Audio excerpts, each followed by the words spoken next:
HSE merupakan aspek penting yang sudah seharusnya diterapkan pada setiap perusahaan guna sebagai perlindungan setiap karyawan yang bekerja pada sebuah perusahaan.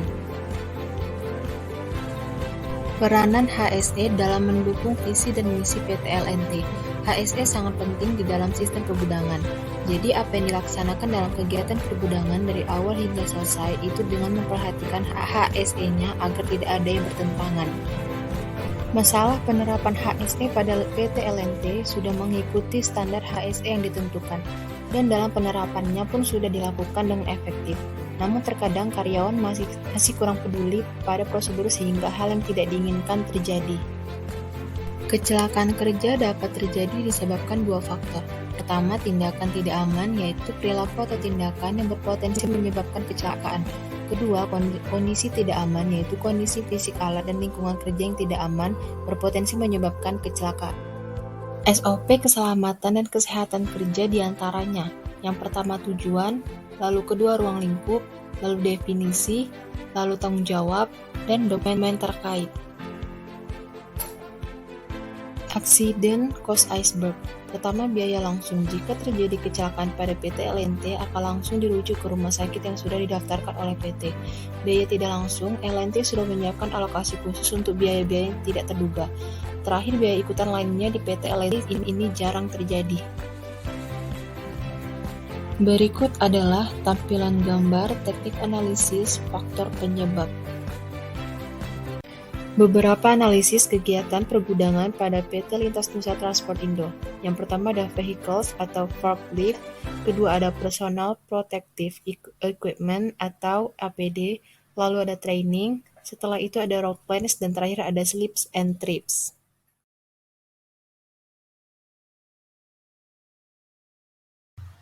Konsep 5S SEIRI mengenai pembersihan, pengklasifikasian, penentuan kepemilikan, dan pemberian label.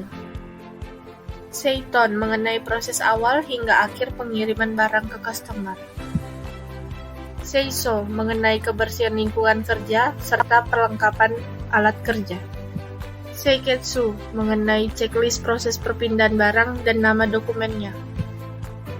SHITSUKE mengenai perbaikan dan pengecekan pada dokumen serta peralatan.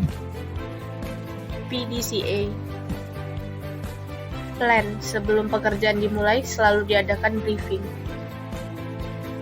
Do dalam pelaksanaan pekerjaan dibutuhkan pengawasan guna menghindari kejadian yang tidak diinginkan. Cek pre-survey terhadap tim dan terhadap latar pekerjaan.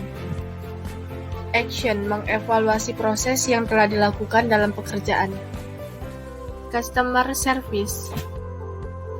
Customer service di PT LNT bertugas untuk melayani dan menangani keluhan dari customer. Inventory management. Pada perusahaan jasa, inventory berbentuk material dan supplies. Faktor-faktor penerapan inventory. Biaya. Sumber daya manusia. Pola manajemen. Teknologi pendukung. Packaging ada 4, yaitu chipboard dan kotak karton, kotak bergelombang, peti kayu, dan kotak kayu lapis. Purchasing dan supplier selection. PT LNT dalam proses pemilihan suppliernya dilakukan dengan cara menyeleksi, dan PT ini hanya menawarkan jasa pengiriman barang.